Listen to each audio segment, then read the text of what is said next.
News now begins with Kano Emirate tussle, where the 15th Emir of Kano, Aminu Bayero, has cancelled the Eid el-Fitr Durbar celebration due to security concerns in the state. Now, speaking at his Nasarawa mini palace in Kano on Wednesday night, Bayero emphasized that the peaceful coexistence of the people takes precedence over the Durbar celebration. He had initially planned to mark the Durbar celebration, which would have coincided with his 5th anniversary on the throne. However, after consultations with respected Islamic clerics, elders, stakeholders, and his council members, he decided to cancel the event to maintain peace in the state. Now let's move to Rivers State, where the sole administrator, retired Vice Admiral Ibok Bass, has announced the immediate suspension of all political appointees and office holders across the state.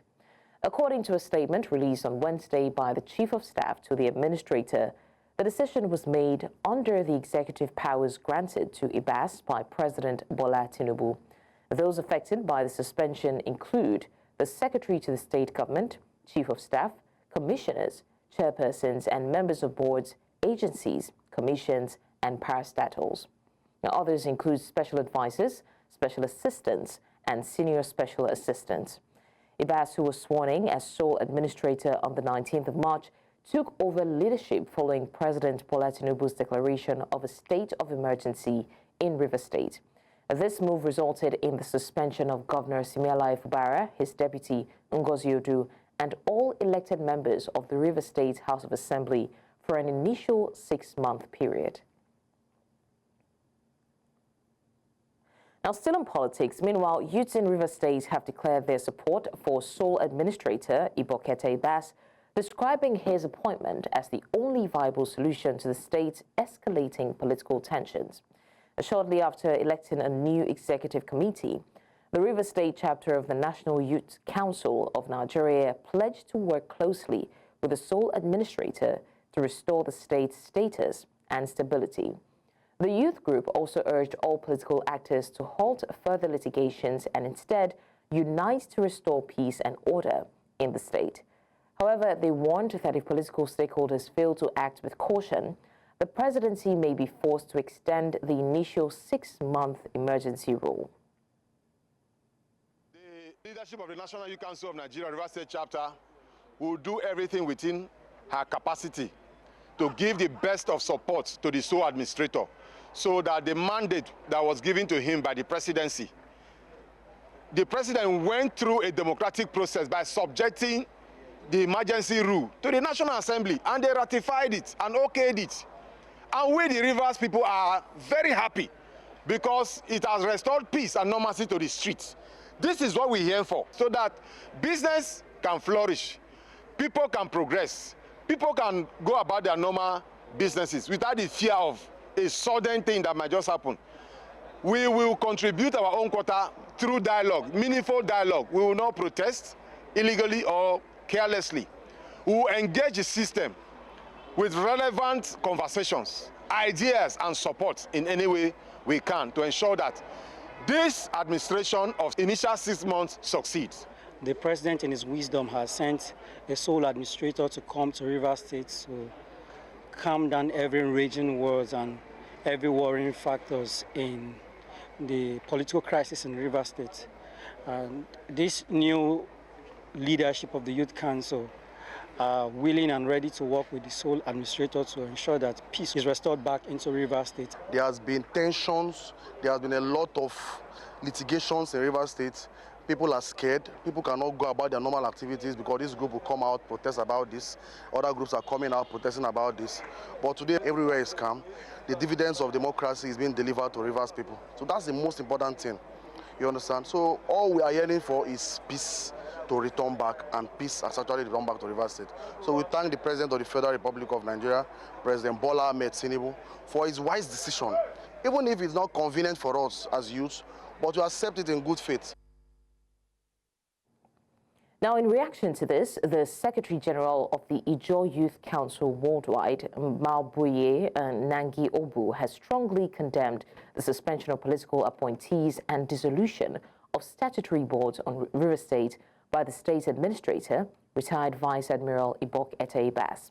Nangiobu described the move as a full-blown military dictatorship, alleging that it is part of a broader scheme to enable unchecked looting of state resources.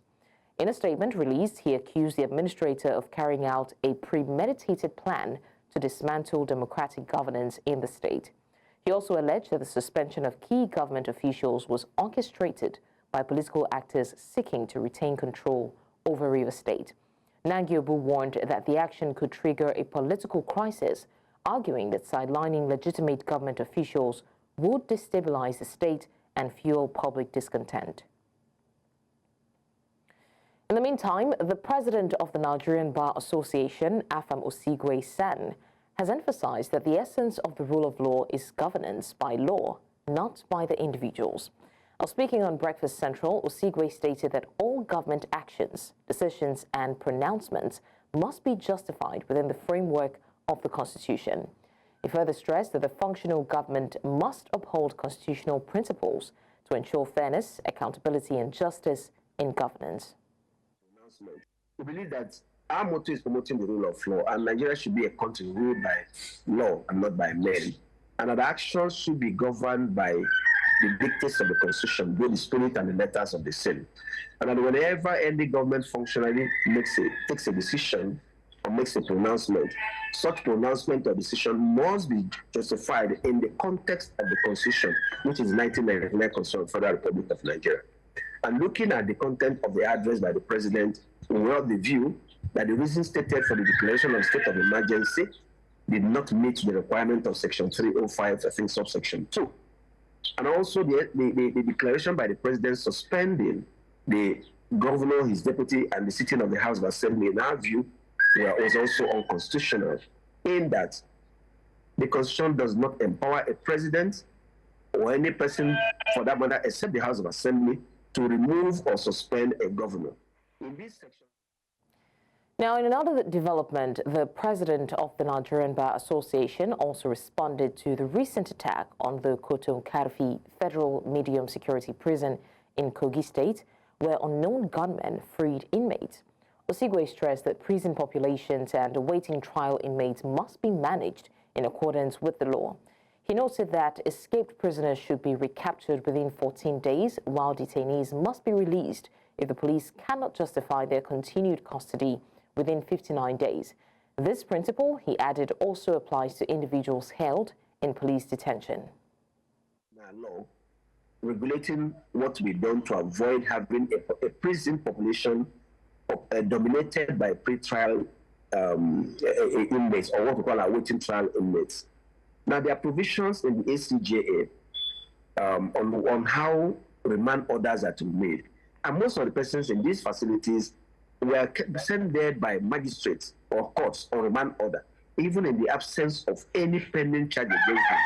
And the ACJ has stipulated that when a magistrate makes such an order, that the person should be brought back to court within 14 days, and a certain maximum number of, I think, 59 days. If the police cannot justify the keeping of that person, then the person should be released. It also extends to persons who are being detained in police facilities, the EFCC, and then the BSSS facility. The law is that such persons, the magistrates are to visit those facilities, detention facilities, once every month. And this is not being done. So at the bar, we're embarking on an advocacy that these provisions of the law be activated. I always make the point that sometimes some of the provisions of the law needed to obviate these harsh situations, unfair situations we have in our detention facilities are there in the law. The Independent National Electoral Commission has confirmed receiving the contact details of representatives behind the petition seeking to recall Senator Natasha Akpoti-Uduaghan, who represents Kogi Central. Now, INEC had previously stated that the petition has failed to include their contact addresses, phone numbers, and email addresses in the covering letter that accompanied the petition, as required under Clause 1 of its regulations and guidelines.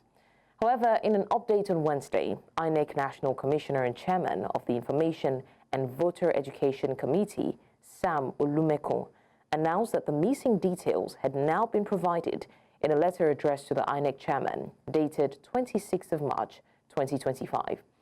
INEC further stated that the next step would be to verify the list of signatories submitted by the petitioners to ensure that the petition is supported by more than half of the registered voters in the constituency.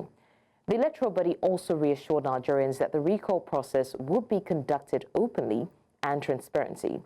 The statement also noted that by the Commission's regulations and guidelines for Recall 2024, the Commission has also sent a formal notification to the senator in question about the receipt of the petition.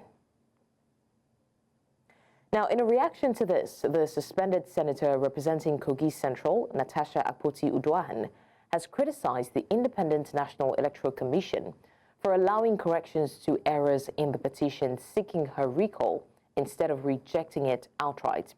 Now, speaking through her lawyer, Victor Giwa, Akpoti-Uduaghan accused INEC of compromising its neutrality by assisting the petitioners rather than declaring the petition procedurally flawed and therefore invalid. The suspended senator argued that INEC should have dismissed the petition outright, which would have brought an immediate end to the recall process.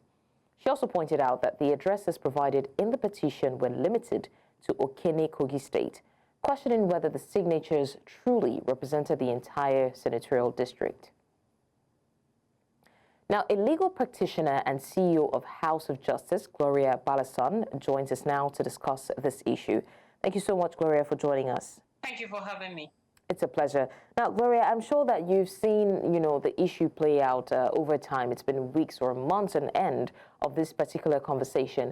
What is your legal perspective on INEC's decision to allow corrections to be made in the petition seeking Senator Akpoti-Uduaghan's recall rather than outrightly dismissing it based on precedents? Well, I do not think that INEC as an independent body has a role that includes telling petitioners what to do, because the laws exist already for the petitioners to comply with the processes for the recall if they feel that they want to go through that process. And so it is also not surprising that we have the senator accusing INEC of bias and thinking that INEC has descended to the arena if INEC is giving vital information, because without those information about the phone numbers, the email and contact address, it will make the petition for the recall to be invalid. And so if INEC has gone ahead to tell them what to do, then I do not think that that speaks to objectivity.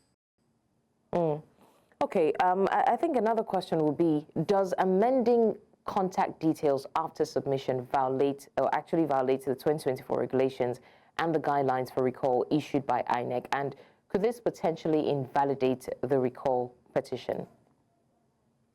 The question will be, what will be the consequence if the information that they amended is not on the petition? And that will speak to what the weight of what this amendment is. Because if the information of their contact addresses and phone numbers are not there, it's going to invalidate the petition. And so that says that information is weighty and it's not in the place of INEC to have to tell the petitioners what to do. And that's in Section 1F of INEC guidelines for recall. Okay, how does the principle of due process apply in this case, particularly regarding the transparency and fairness of the recall petition process against the senator? The constituents have a right to the process of recall if this recall is done transparently. But also we have to look at what are the issues that have come up to this point, and what is the backstory? Who are those who are orchestrating this recall processes? It's too early in the day to be able to know the intention of this recall process. But then we would also see that the process, the root cause that triggered it calls for a lot of questions. The fact that she can be suspended, the Senator Natasha could be suspended for 6 months just on a sitting arrangement, and that being called gross misconduct. that does not speak to what an objective process should be like and what the laws provide. Gross misconduct can certainly not involve just a simple matter of refusing to change seats. And again, I see that there has also been the allegation that she did not speak well of the leadership of the Senate. But once you have a Senate leadership that also sits over its own case, it doesn't allow us to know what the facts are. And so that we can even, because it's important to know where the rain began to beat, and that is the allegations that were raised by Senator Natasha Akpoti-Uduaghan, and also how the Senate has managed it so far. We do not see a transparent process at all with how the Senate has conducted this. And it clearly puts our country in very bad light, whether you want to look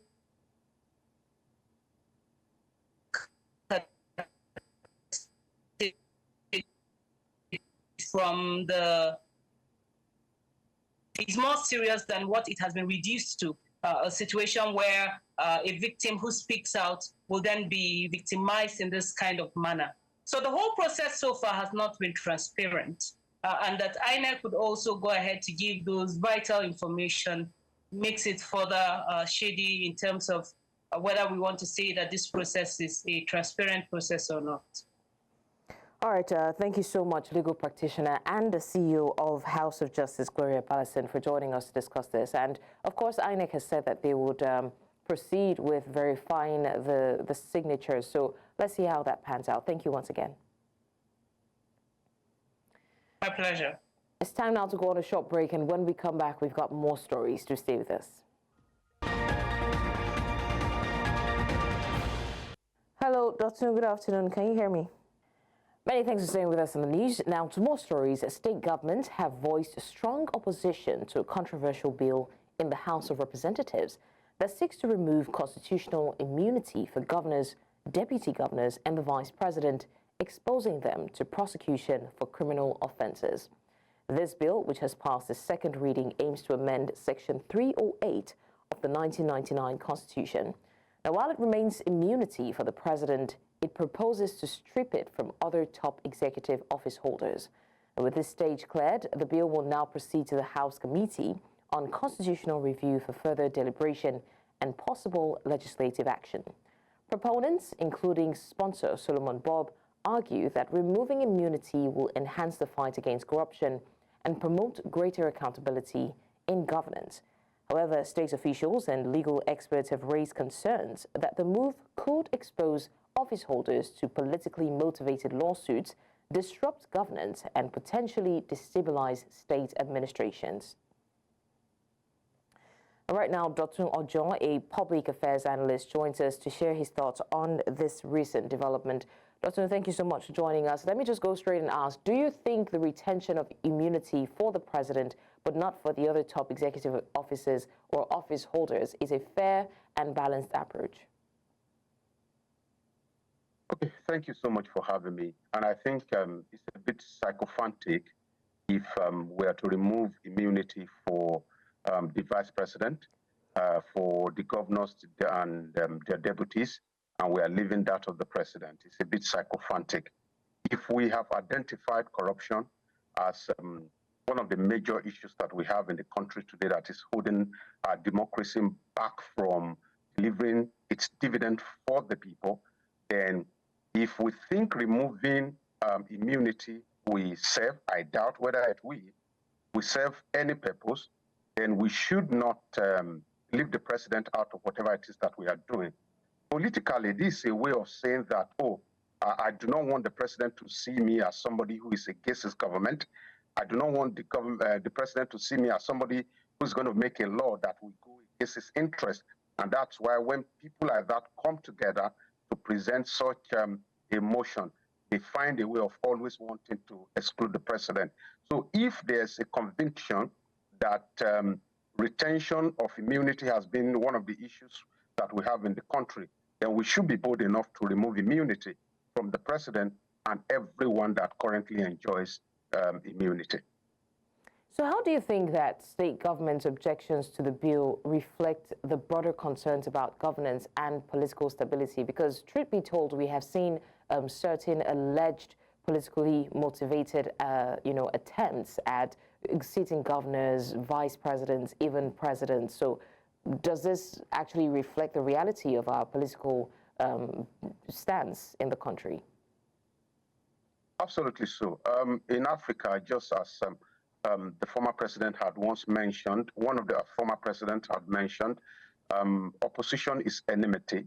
And as a result of that, if somebody is in power that is out of my own political party, I may want to do everything possible to ensure that I fight such people and take them out of power.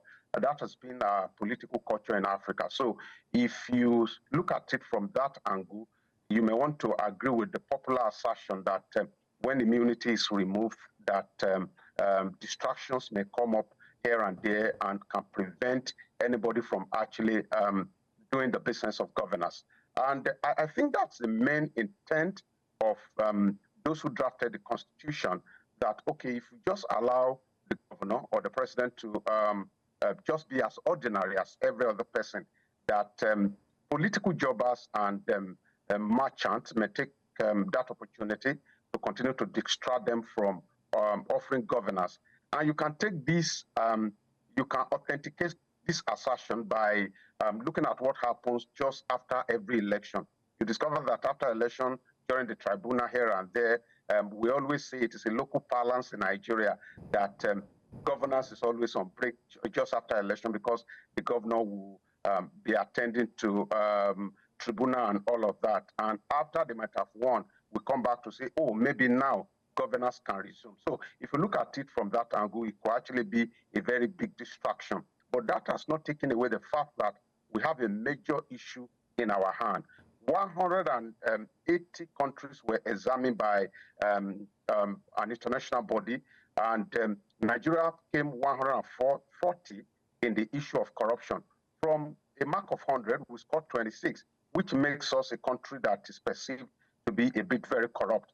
And you will know from history, 2007, one of the reasons why former President Olusegun Obasanjo prevented his deputy from taking over from him, according to him, is that he suspected that the deputy was going to be very, very corrupt. In 2014, one of the campaign points of the APC was because they were telling everybody that the Jonathan administration was really, really very corrupt. So at every point in time, corruption has become a major issue in our national conversation, and we must do everything possible to ensure that we deal with the issue of corruption beyond who currently enjoys immunity. What are we doing with those people who do not have immunity? For instance, a governor has been accused. He's left power. He's been, EFCC took, I don't know whether it's 3 months or 4 months, looking for him everywhere. They wanted to even arrest him at a point in Abuja. What has become of him today? So if we cannot fight people who do not enjoy immunity, thinking that taking immunity from governors and presidents will solve our corruption problem may be a bit clumsy. Now, I'm glad that you mentioned solving the corruption problem, because in terms of fighting corruption, how effective would you say that the removal of immunity will be in ensuring accountability for state officials? Do you think it will be effective at all? I'm not sure it's going to, because you do not actually, you manage where to grow big. You don't grow big to manage where. So if we are talking about the effectiveness of our fight against corruption, we should be talking about how is it presently before we add another layer to it. If we cannot get things done at the moment, if people who do not enjoy immunity still go away with consequences, then we shouldn't think that removing immunity from governors or president will add any layer to it. It's about what we are doing with what we have at this present moment. I always say it, Nigeria does not need new law to excel. We only need new logic, concentrating on the laws we have now, executing the laws we have now, ensuring that we prevent the corruption that people perpetrate now, is going to solve our problem a great deal. And I'm not seeing any additional phase that removal of immunity would do if we do not run with what we have at the moment. Right, okay. Thank you so much for joining us, Dr. Ojo, public affairs analyst, and sharing your thoughts on this. Again, we'll see how it's going to pan out. Thank you. It's a pleasure. And moving on with the news, in a bid to provide sustainable housing solutions and enhance environmental quality, living conditions, and safety, the Federal Housing Authority has carried out a demolition exercise targeting dilapidated properties on 5th Avenue, Gwarimpa, Abuja. Managing Director of the FHA, Oyetunde Ojo, reaffirmed the administration's commitment to President Bola Tinubu's renewed hope agenda, which aims to provide safe and affordable housing for all Nigerians. Now, he assured affected residents that the demolished houses will be rebuilt within 1 year and handed back to their original occupants at no cost.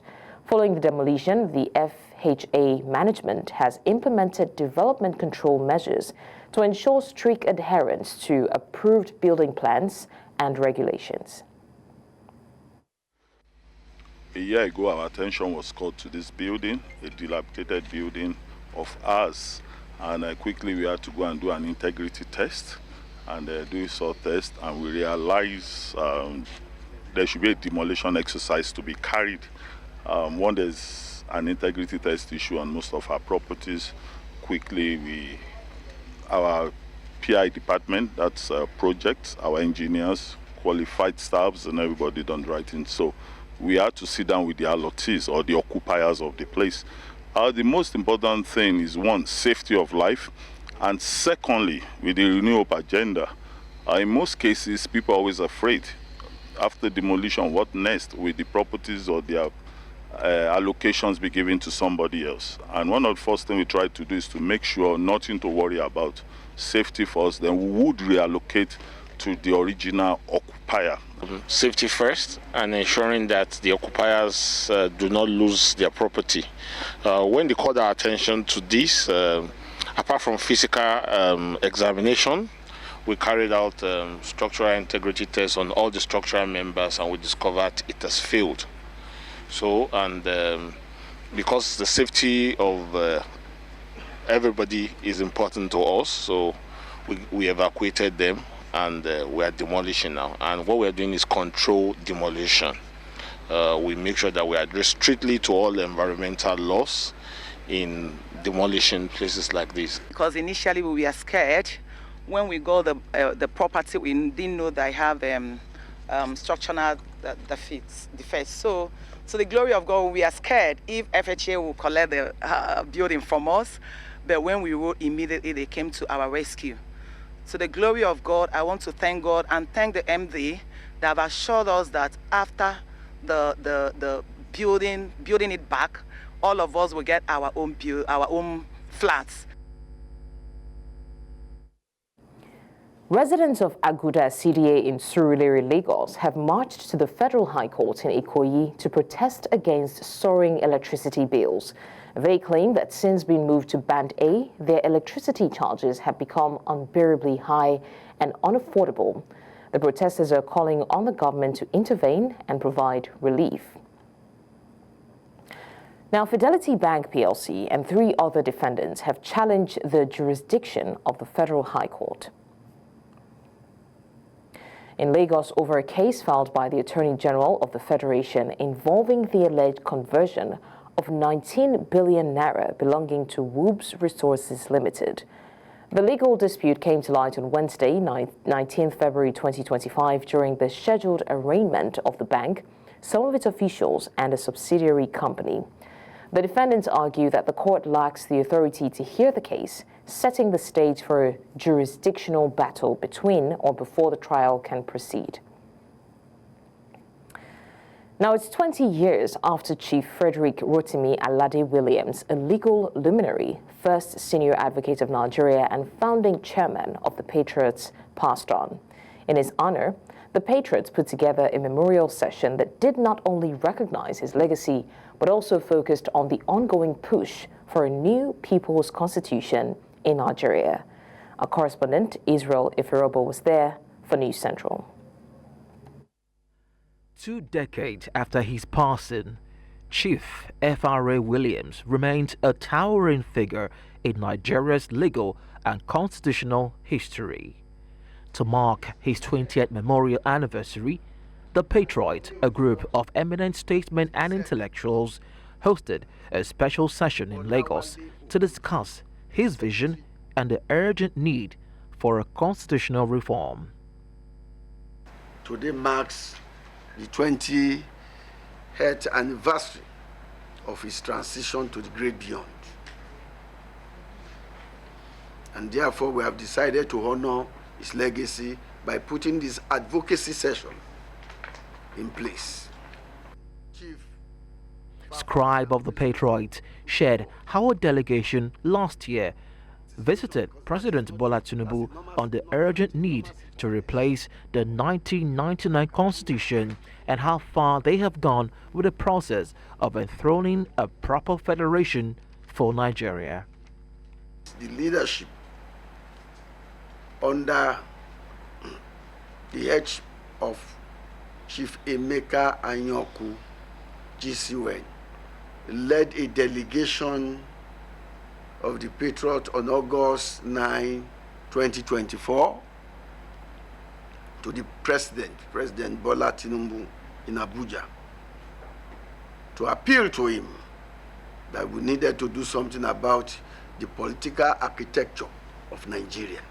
The battle, as it were, initiated by the Patriots of its time, continues to be what we're toiling with now. A democratic, institutionally strong Nigeria that is built on a constitution that reflects the people's will and is able to legitimately accommodate the diversity of Nigeria. We in the Southeast and other zones, along with other well-meaning Nigerians across the country, continue to call for a new constitution. We hope that we will be able to work with the Patriots in selecting topics that will be meaningful to advancing the objects of the Patriots and the advocacy in moving this question forward and determining what the route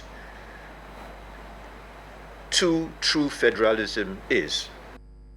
At the end of the memorial session, the Patriots are reigniting discussions on reforms that could shape the nation's future and calling for a constitution that the people of Nigeria can truly call their own.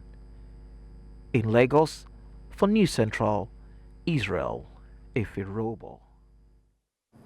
Coming up on the news, new dawn in Niger as military chief Tchiani is sworn in as president. We'll tell you more after the break.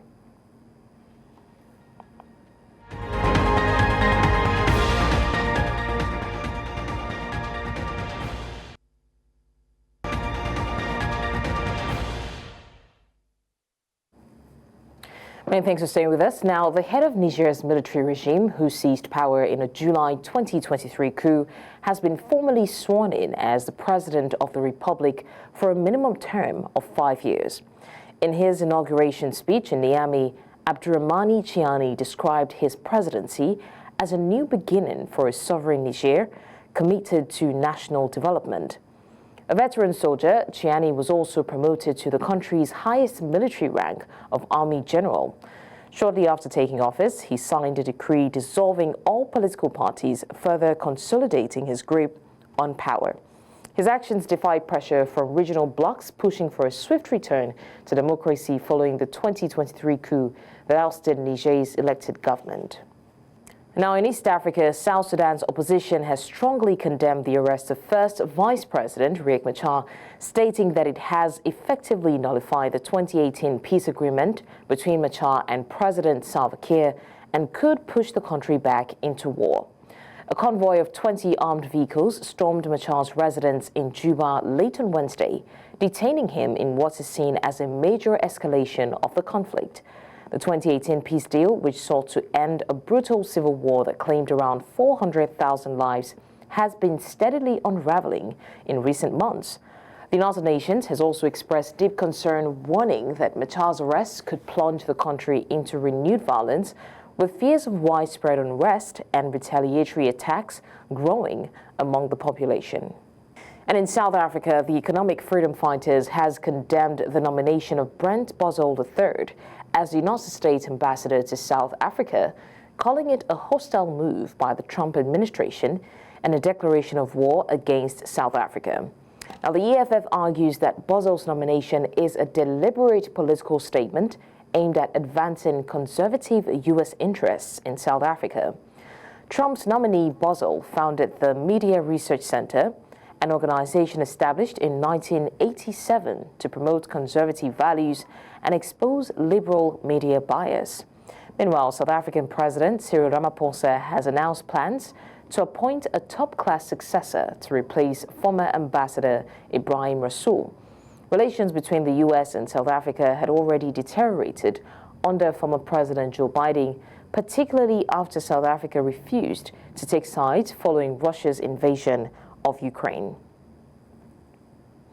Now, Dr. Gideon Chitanga, political analyst and international relations expert, joins us from Johannesburg to unpack this latest development. Thank you so much, Dr. Chitanga, for joining us. Now, Dr. Chitanga, what was your immediate reaction to the nomination of Leo Brent Boswell III as U.S. ambassador to South Africa? So, not surprising, this is a gentleman who reflects, I think, the ideas of the Washington establishment, a very committed MAGA activist, very close to, I think, the ideas and the values that are represented by the new section of the Republican Party that is sort of departed from the traditional values of the Republican Party.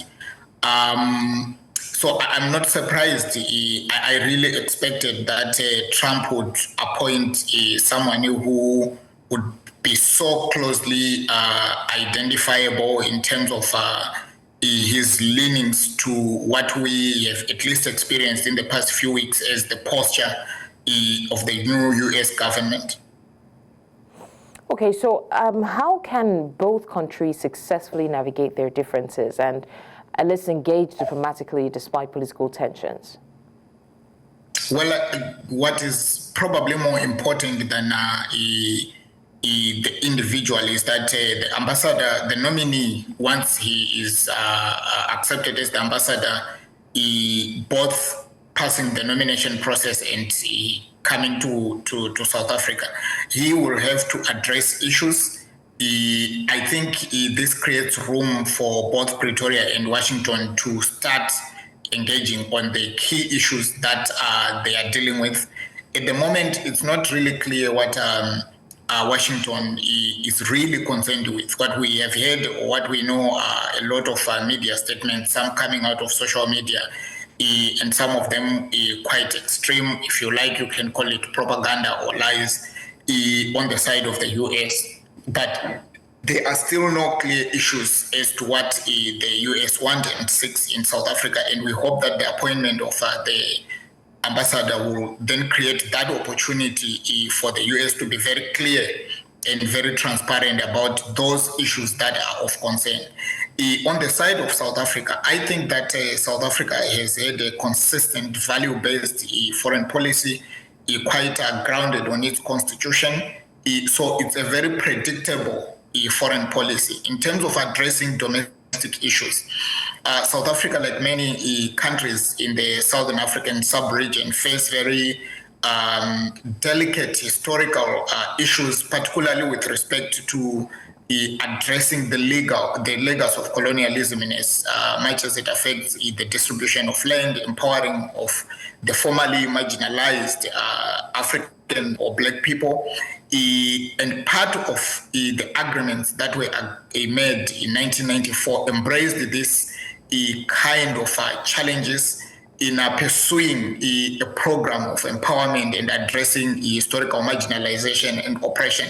So these are issues that I am not sure the ambassador nominee understands or is immersed in, because they would require people who are really aware of the history of South Africa and the legacy of racial oppression. But that as it may, surely he will have a system that could provide him well-grounded and informed insights as to the dynamics, the political and economic dynamics in this country, and engaging within diplomatic conventions create opportunities for both parties to clarify where they stand and seek common ground. And where they differ, I think each of the countries are justified in pursuing their foreign policy interests in the way they deem best or to serve their interests best. All right, Dr. Chitanga, thank you so much for joining us and for discussing this issue with us on the news. We appreciate your time. Thank you.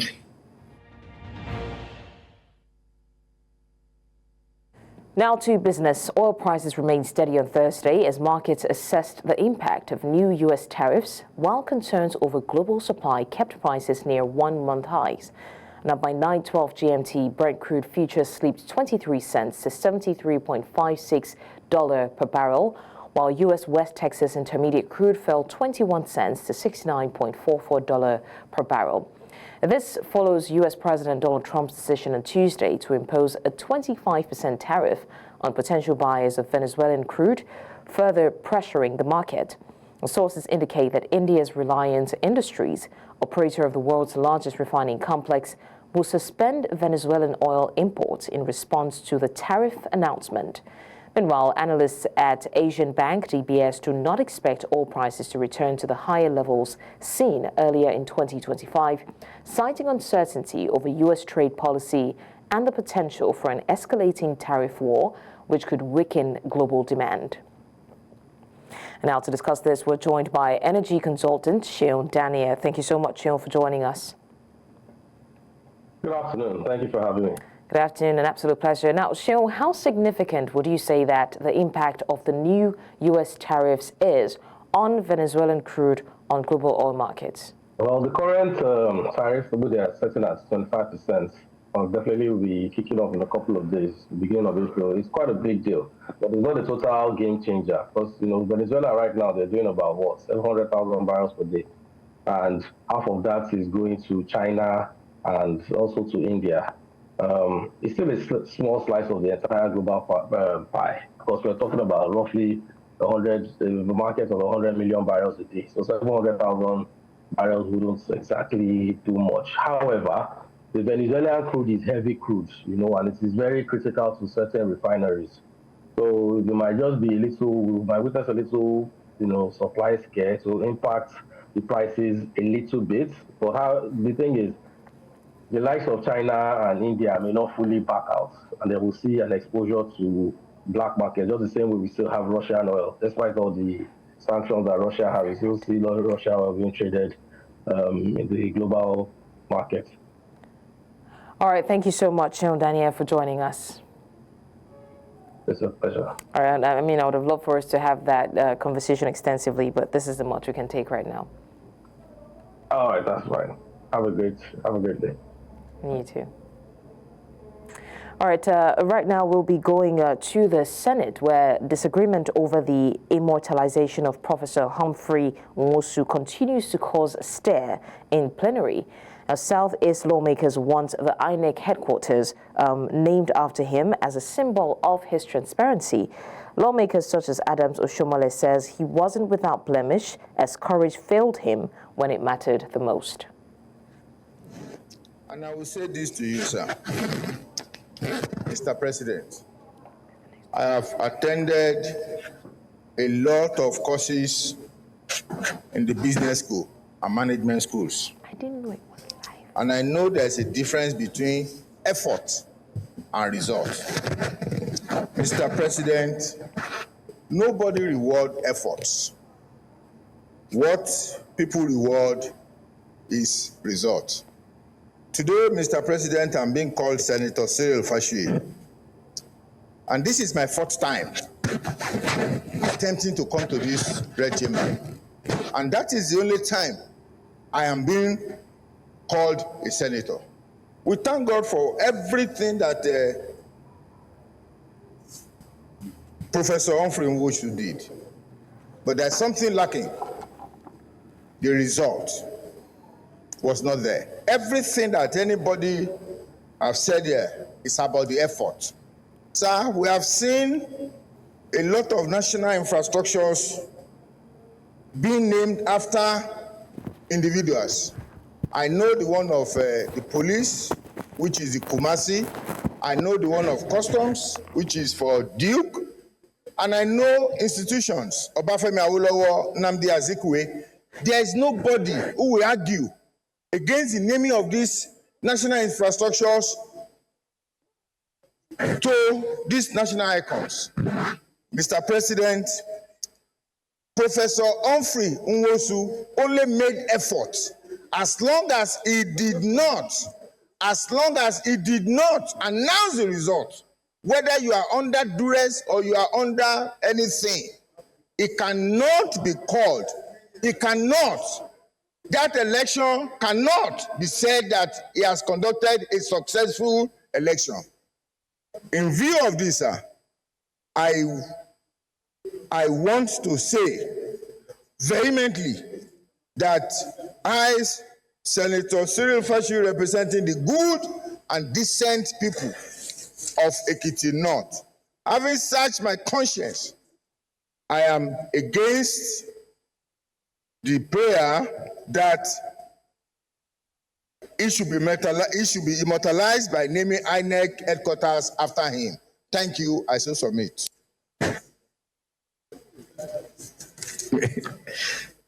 Let me say this. Everybody will speak. Everybody will speak. But please, let's allocate just 1.5 minutes so that we can quickly do away with this. I want to be as fair as possible. Sir, you speak. But let me allow Senator Akobundo to speak. You speak later.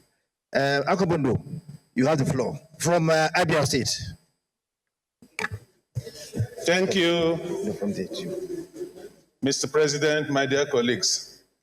My name is Austin Akobundo, representing Abia Central Senatorial District.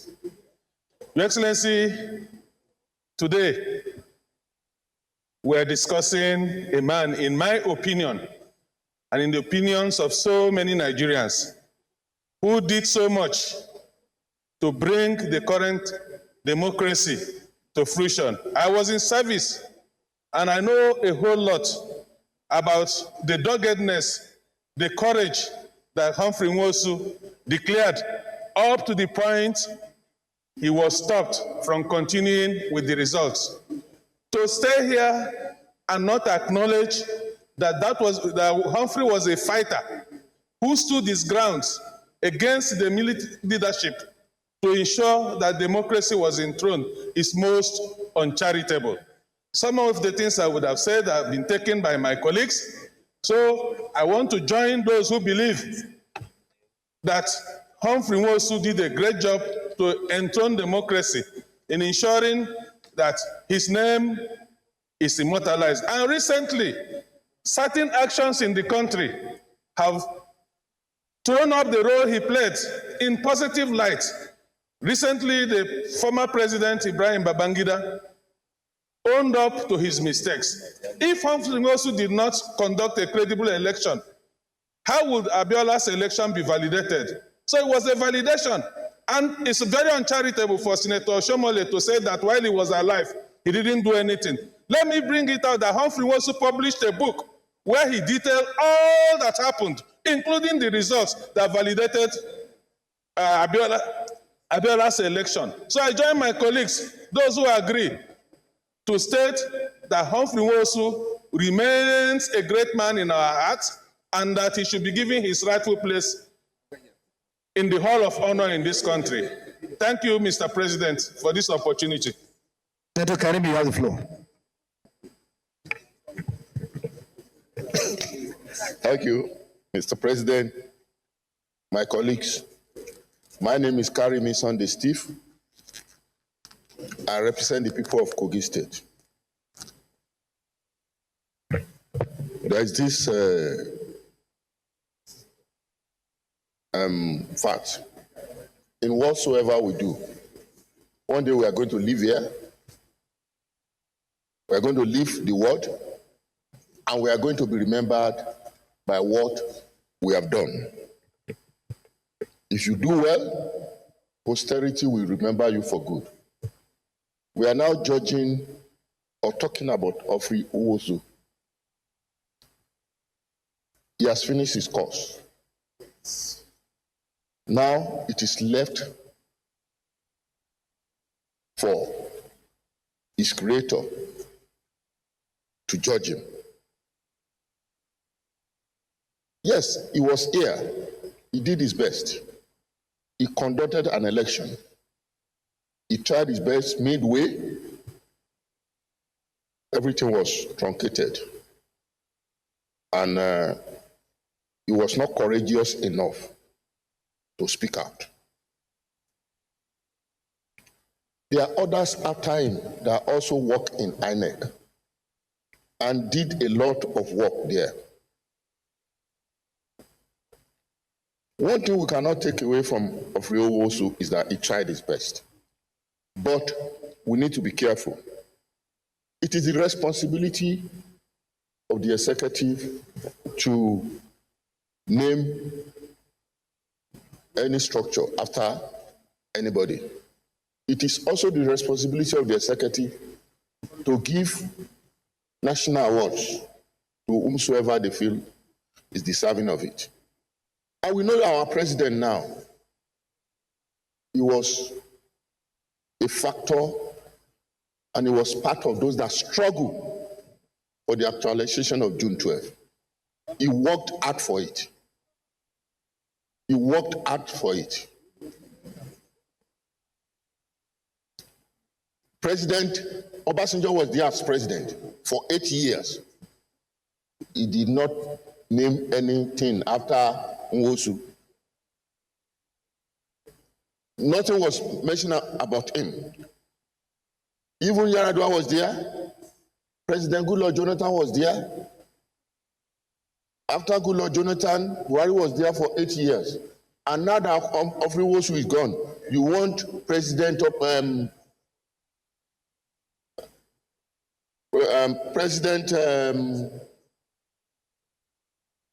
Tinubu to name structures after Nwosu.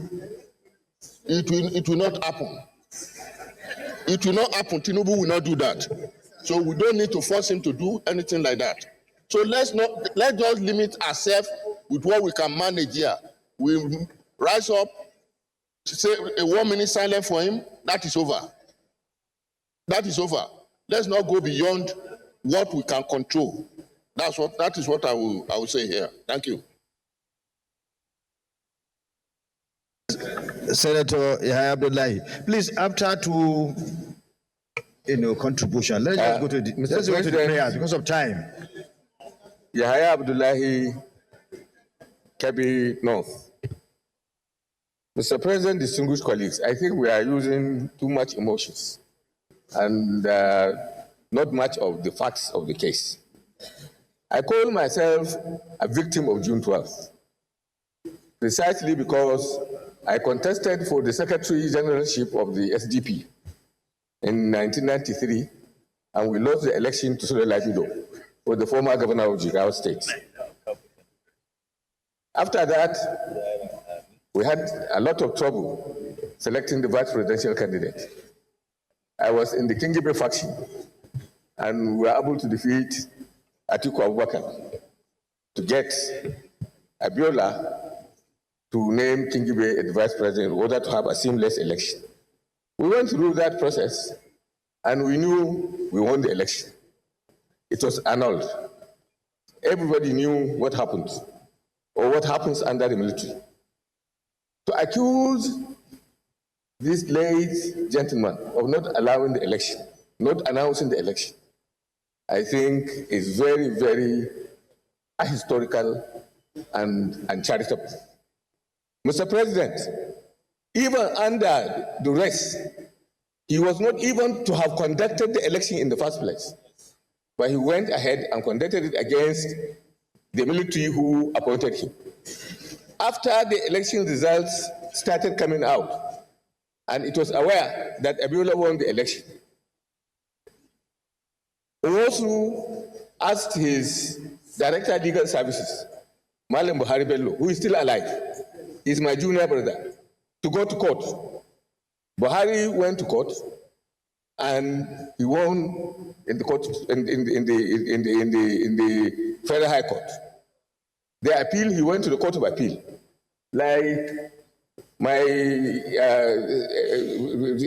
statesman from Anambra, Senator Ume, said, they were afraid that the Court of Appeal is going to give INEC a favorable response. The military came and annulled that election and disbanded INEC. And at that time, my junior brother Buhari Bello lost his job also, together with Nwosu.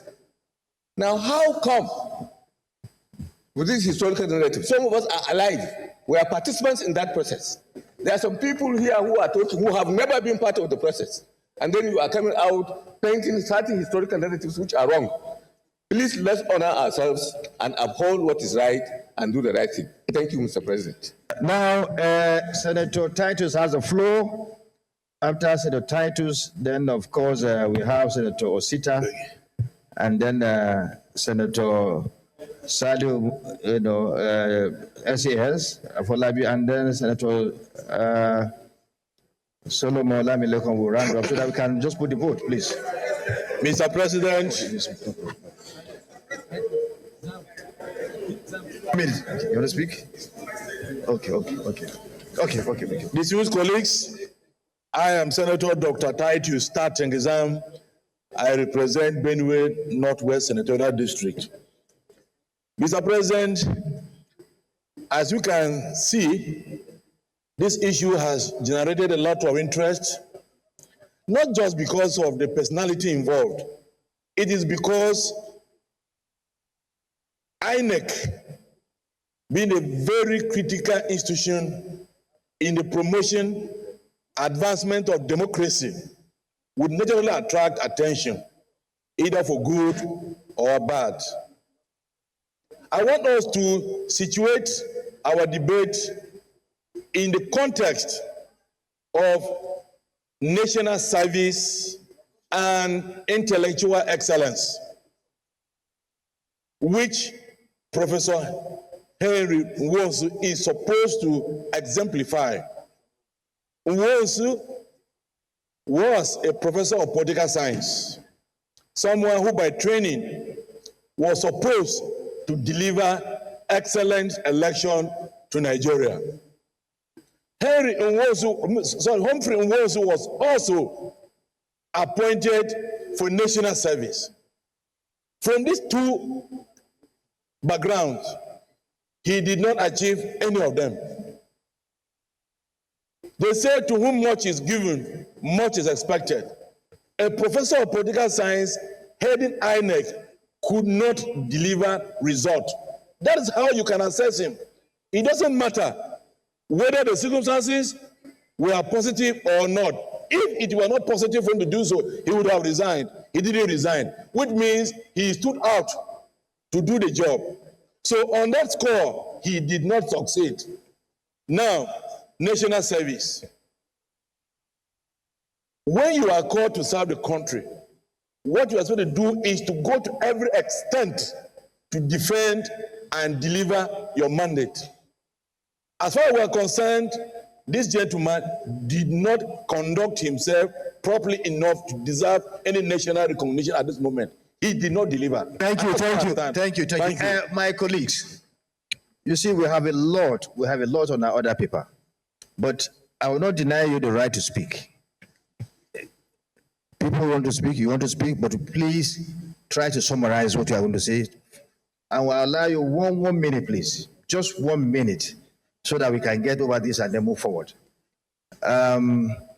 Senator Onyewuchi. No, you cannot. Oh, sorry. I'm sorry. I had called him already. Yes, Mr. Senate President. I'm sorry. I'm not sure. Is when it's my turn that you are not saying people should speak for 1 minute. And even you also forgot that you have called me. Something must be wrong. Change your name. It's an oversight. Yeah, Mr. President, my name is Osita Izulaso. I represent Imo West. I just want to draw the attention of the Secretariat to the fact that I'm one of the sponsors of this motion, and they wrote Imo North for me. It should be Imo West, not Imo North. Secretariat, please take note. Now, Mr. The sponsor, that stands corrected. Mr. President, it is important that we do not sit here to distort history. We are legislators, and we are representing the people. Take a census of Nigerians and ask them what they think about Professor Humphrey Nwosu. They will tell you he was a hero. So for us to sit here now and begin to distort history is not fair for our democracy. It's not even good for the country. Mr. President, I want to draw your attention to what happened on June 10. We're talking about June 12. Justice Ibeme, as early as 9:30 on June 10th, said there will be no election. And Professor Humphrey Nwosu tried to reach the head of state. He couldn't reach him. He couldn't reach the Attorney General. And there was an emergency meeting of National Defense and Security Council, which Professor Humphrey Nwosu audaciously attended uninvited and told them that the materials have been sent out and that he was ready for the election. Uninvited in the military council, he went there. That is courage of the highest order. And it was after he spoke that President Ibrahim Babangida have no choice than to ask him to conduct the election. Mr. President, we have human beings who are alive. Today, Mr. Boss Mustafa, the immediate past SDF, and late Mohamed Waziri, we are the SDP returning agents at the collection center. Yesterday, when this matter broke up, I had to call Boss Mustafa. I had to call him. I said, Boss Mustafa, what happened at the collection center? And he narrated to me how courageous Humphrey Nwosu was. And said, without Humphrey Nwosu's courage, you can't even talk about election. In fact, Buhari Bello, who was INEC legal director, was the one that was running in between Humphrey Nwosu and the NDSC. And Buhari Bello is still alive. He will testify to you how courageous Humphrey Nwosu was in that exercise. Mr. President, Senator. Thank you. You have 1 second remaining. I gave you more time. No, yes, please. You protest because you protested. Yes, so, please. So but your time is off. 1 second. No, Adam Oshimole wanted to distort history. I won't let him do that. Humphrey Nwosu, in his book titled Laying the Foundation for Nigerian Democracy, laying the foundation for Nigerian democracy, my account of June 12th. Thank you. Your time is off. Entire result. Also, Shoaib Afolabi.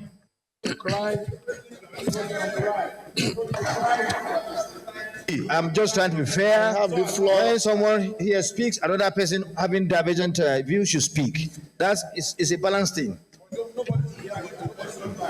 I have the floor, please. I have the floor, please. Go ahead. Mr. President, distinguished senators, a few months ago, this hallowed chamber celebrated the late Dr. Ogbonaya Onu. It was unanimous. On that occasion, I stood up and I spoke not just as a senator, I spoke as the secretary of Southwest Senators Caucus. And in fact, we regarded Ogbonaya Onu as somebody from Southwest. There was no controversy. There will be other eminent Nigerians that were brought here. We celebrated them in less than 5 minutes. There was no controversy. Today, I speak as the senator representing the memory of M.K. Abiola, and that we're even discussing this brings back the pain of the loss of an illustrious Nigerian from Ogun Central Senatorial District. To attempt to immortalize or honor anyone who was involved with the annulment of June 12 that led to the death of M.K. Abiola is to undermine the insufficient recognition that will be given to him. It is indeed to also set a very bad precedent and to also make it very clear. If Humphrey Nwosu were to come from Ogun Central, if indeed it was to come from Abuja, anyone who participated in the June 12 debacle, regardless of the part of the country, including Abuja, I will stand up to speak against such a person. And you also know that even people from Southwest who were accomplices in the June 12 saga, they have not been forgiven tomorrow. If any of them was brought here, I will speak against him. Therefore, this debate is unnecessary. This debate is trying to rewrite history, and we are sending to the people, to the younger people, that you can be celebrated if your courage failed you. You can be celebrated if you do common things uncommonly bad. Mr. President, distinguished colleagues, the very best you can do, maybe just 1 minute honor, but to attempt to do anything further would be to rubbish the memory of M.K. Abiola and to add insult to the injury. Thank you. Senator Orwell Oyosi. Thank you, Mr. President, for finally giving me the opportunity to speak. I'm very grateful. See, we are seated here today, we are talking about a great historical event. One thing we must not allow to come in is sentiment. I'm not from the southeast, I'm not from the southwest, I'm a Nigerian. Nwosu was a Nigerian. And at the time he walked, Nigeria was a very complex society, managed by very reckless, very ambitious, very dangerous military leaders. We knew all of them. They shot so many of their mates for no reason. And I'm sure shooting a civilian would be an ordinary event. We knew what happened at that point in time. I am not after getting anything named after, against his name or giving him a national honor. That is left for the government of the day. But that history must not be distorted. We have kids here, okay, they are gone, and they are listening, and they take this away. This is one of the highest, the most respected institutions in Nigeria, and so when we want to put facts, we put facts down for others to use. Humphrey Nwosu, to the best of my knowledge and from the functions it performed, is a hero. Now, he established what we are mimicking today. The very INEC we are trying to fine-tune. He laid the foundation. No, he did NEC. NEC, not INEC. NEC. They are the same thing. It's a change of name. Change of name. Please, I didn't talk, Professor of War, I listen to you. You listen to me. Now, listen to me and you will listen to me. You will listen to me. Now, order. See the time. I will take my time.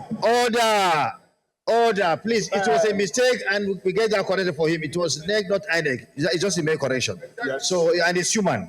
All right, continue. Yes. But you have 1 second. You have. So, sorry, I'll appeal for 2 more seconds because of the disturbance. No. You have 1 second.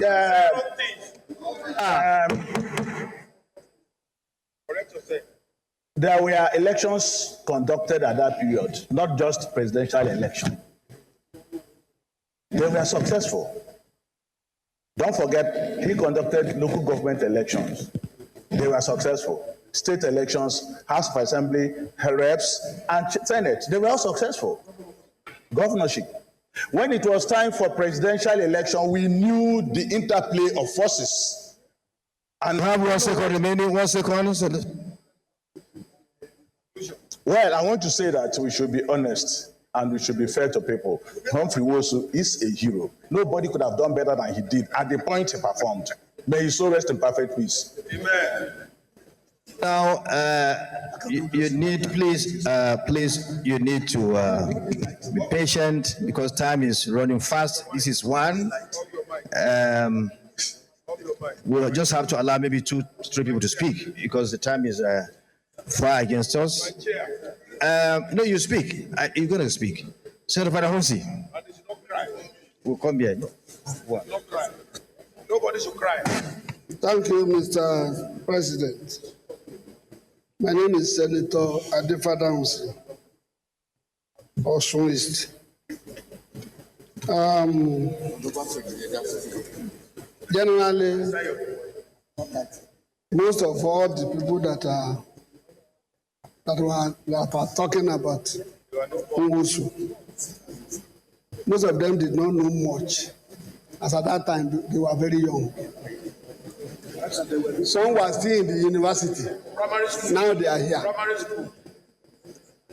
The elder says, don't judge the dead leave him for his creator. Nwosu was a bloody civilian during Babangida's time. Colonel Kogi, who were in uniform there. My problem is that when it comes to civilian, we want to applaud our people. We have a lot of problems. Right here, one of the generals, and so many, we have celebrated them, that truncated this democracy. Nwosu has done his best. He has gone. The naming of this and that in his name depends on the executive. You can recommend. If the president wants, he will give him. If the president wants the national honor, you can give him the best. Because at that time, thank you, Brother Jose. But we don't want all these things to come. Thank you. Now, please, we have to, because the deputy leader has come here to advise me that time is against us. So I allow Senator Uwoye to speak, and then Senator Olamileko will round up. I'm sorry, we can't take it anymore. Please, I'm sorry. Thank you, my president. Our dear distinguished colleagues, my name is Senator Tony Nwosu, representing Anambra North. Mr. President, the issue at stake is an appeal I'm making that we should not allow our personal biases, our personal sentiments, and our party affiliations to influence what we are doing here. So far I'm concerned, during the June 12 presidential election, I was a presiding officer. And yes, I just came out from secondary school. I was the presiding officer in that election. That election has been adjudged up to today the freest and fairest election in the history of Nigeria. Mr. President, any Nigerian that googles internet, which election is the freest and fairest election in Nigeria, is the June 12th presidential election. Professor Humphrey Nwosu, a professor of political science from the prestigious University of Nigeria, a civil servant, before he was appointed in 1989, did his best, despite the pressure from Babangida government, despite the court order, Mr. President, allow me, despite the court order by Justice Emir that stopped the election, despite all the threats from the military cabal, the man still went ahead to conduct the freest and fairest election. Was it Professor Humphrey Nwosu that made Justice Saleh from Katangum Emirate from Bauchi to annul the election?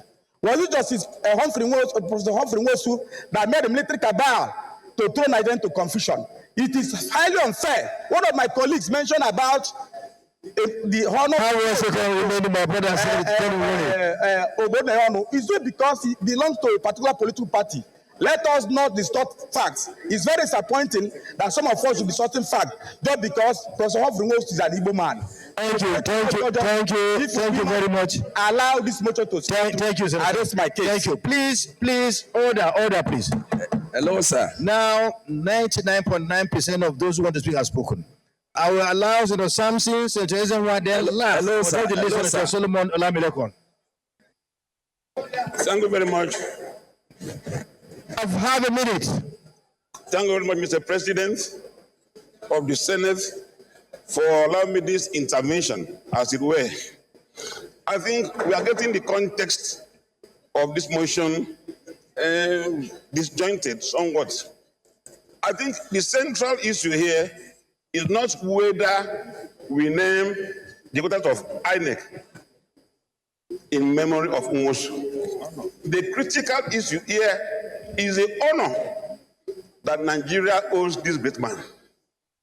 I'm one of those who is, I'm very passionate about June 12th, very passionate, because I believe that has been one fabric that has challenged our sensibilities as a country. So the central issue here is not naming of the edifice.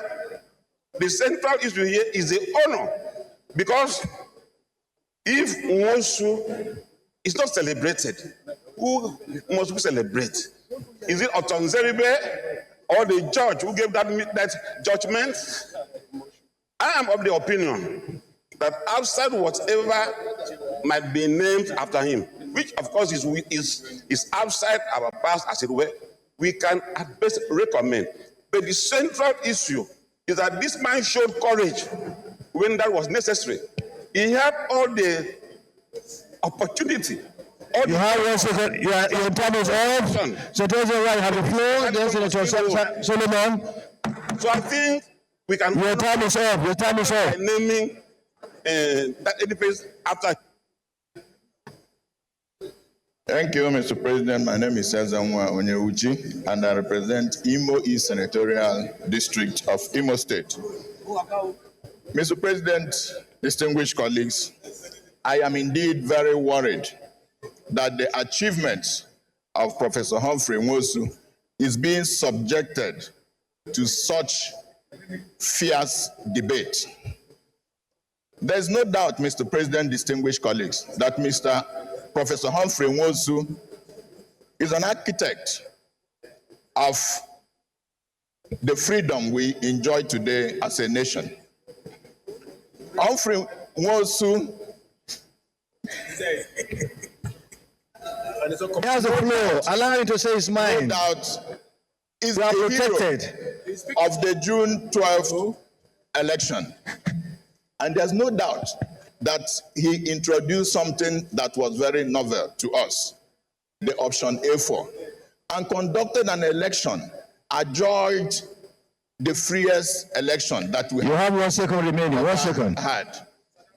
Mr. President, I want to warn or advise that this Senate should not resort to scapegoatism, to say, this is the person that caused this is the person that did not do this. Let us look at things objectively. Thank you, Senator Solomon. You have the floor. He played your time is over. And I want to say, he was not just... How many minutes, sir? So, University have the floor. At the University of Niger.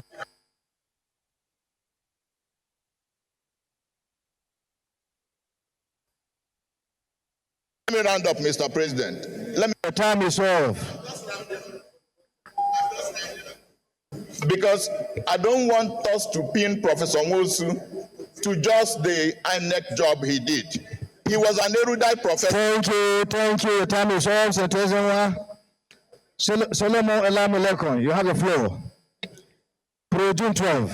Thank you very much, Mr.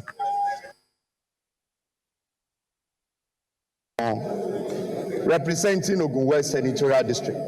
Mr. President, this is one issue that... Look, let me say this for him. You say, where were you? His junior brother died. His junior brother was killed during the June 12 saga. Sir, let me make my submission that I can tell you where I was when it happened. He's protected. Allow him to speak, he's protected. It's from NRC. That's why he's speaking like that. Mr. President, very distinguished colleague, this is one issue I have tried as much as possible to avoid. Yesterday, when my brother, Senator Abaribe, brought this matter up, I took up and said, no, I will not allow this to happen. Because he's about to remind me a very sad memory. And I'm speaking not along party line or ethnic or whatsoever, as I've watched and listened to the contribution thus far. Mr. President, very distinguished colleague, as a result of the action and inaction of Professor Humphrey Nwosu, I lost my immediate junior brother. He died right behind me for him refusing to do or carry out his duty as INEC chairman. Mr. President, many of my colleagues have stood up here and said he conducted the free and fairest election. There are three different meanings and three different interpretations that we should look at: conducting election, releasing results, and announcing results. Yes, he conducted the results, the election. Yes, School of Thought said he releases all the results. But you and I know releasing results is not the same thing as announcing results. He failed at the critical moment when he's supposed to salvage this democracy. Today we celebrate Abiola or those people who have contributed to the success story of June 12 because they laid their life, they put their life on the line. If he is coward to withdraw in doing what is right at the critical moment. I think my brothers here should be fair enough. We are not saying you should not bring this matter up. And as my colleague have said, everybody that we have put before us, that should be honored. We have celebrated them here. And don't forget, this is the highest law-making body of the Federal Republic of Nigeria, where we should see ourselves as one and one Nigeria. Professor Humphrey Nwosu, with due respect to him, because it's now late, does not deserve to be immortalized as one of the very few Nigerians that have done the right thing. And I want to plead with my colleague. As I've said, I'm not speaking along the ethnicity line, along the party line, but I'm speaking as Nigeria, who witnessed the horrific moment. Thank you once again. Of Professor Humphrey Nwosu to carry out his assignment at the most critical hour. Thank you, Mr. President. Now let's go to prayers. Prayer 1. All the federal government to immortalize him by naming the INEC headquarters in Abuja after him. Those in favor of this prayer say aye. Those against say nay. Nay. The nays have it. Further urges the federal government to posthumously honor him with national honors. Those in favor say aye. Those against say nay. Nay. The nays have it. Extend condolences to his family and recognize their sacrifice in support of his work towards a better Nigeria. Those in favor of this prayer, say aye. Those against say nay. Nay. The ayes have it. So, hello, sorry. Order! Order! Please, can somebody order? Can somebody move a motion so that we can have a big silence in his honor and pray for him for his soul to reign in perfect peace? Senator Siri Oluwole Fasui. Seconded. A seconder. Seconded. Senator Samson Ekong. Second. My name is Ekong Samson. I represent Akwa Ibom South. I move to support the motion as ably moved that in view of his place in history, that this August Senate do observe a brief silence in memory of Professor Humphrey Nwosu. I so move, most respectfully. Thank you. Those in favor of the motion, moved by Senator Cyril Oluwole Fasui from Ekiti State, and seconded by Senator Samson Ekong from Akwa Ibom State. Please say aye. Those against say nay. No. The ayes have it. 1 minute silence, please.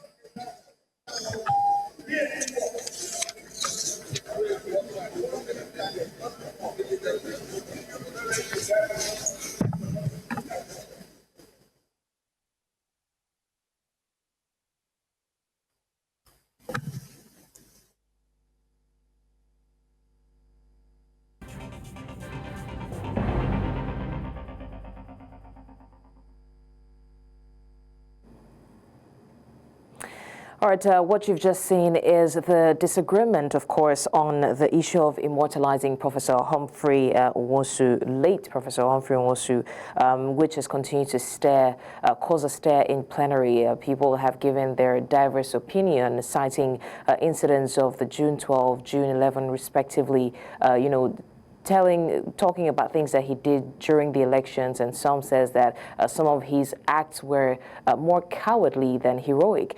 And, a lot of people also cited examples of the fact that there are younger generations coming after, and because they have a portrayal of him being a hero, it won't be fair not to see him as such. So, of course, there is still that debate going on, and we're waiting to see what the final jurisdiction would be. But in the meantime, that's what you have seen there, the bill that is being passed to immortalize him as a symbol of his transparency. But in the meantime, before I cross over now to Favorite Tour to take us through the sports bulletin, I would also like to mention that a developing story that we have been following from the House of Representatives, where the House has withdrawn the second reading of a bill seeking to strip the immunity conferred on the President, Vice President, governors, and their deputies. Now, the bill aimed to curb corruption and enhance accountability. Also rescinded was a bill seeking to review penalties for certain capital offences in alignment with relevant international best practices. The Deputy Speaker, who presided over the plenary, stated that the decision was made to allow lawmakers and other stakeholders to provide further input.